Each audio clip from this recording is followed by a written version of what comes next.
За одбраната висока, за вишото обвинителство и семејството на Фросина Кулакова казната од 12 години. За Васил Јованов, кој смртно ја прегази девојката, е ниска.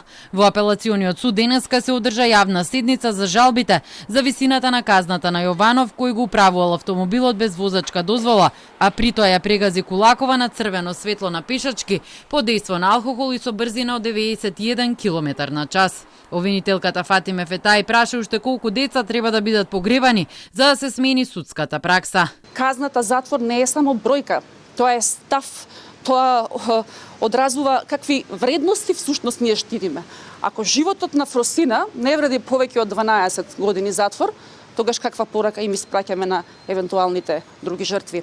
Ние на овој начин преку барање на повисока казна не бараме освета, бараме правда која што ќе спречи идни трагедии, бараме правда која што ќе испрати јасна и гласна порака дека човечкиот живот е неприкосновен.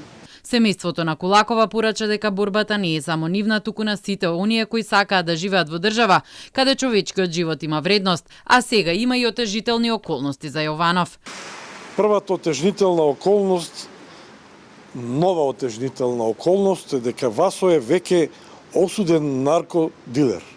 За мене 12 години се навистина малку, ништо нема да ја врати Фросина. Ама пораката што ја испраќаме е многу лоша. 12 години може би за него се многу.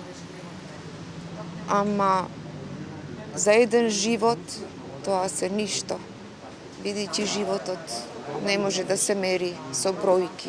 Одбраната на Јованов смета дека станува збор за лов на вештерки, бидејќи 12 години казна не е изречена досега. Многу потешка сообраќајка со два повеќе престапи, бегање од лице место, а со сето друго исто. И со повреда на уштедно лице завршила со 8 години. Јованов на почетокот на судењето призна вина и се извини на семејството на Кулакова која ја прегази на 26 јануари. Врховниот суд пак во мај ја укина пресудата со која Јованов беше осуден на 3 години и 10 месеци затвор за трговија со дрога.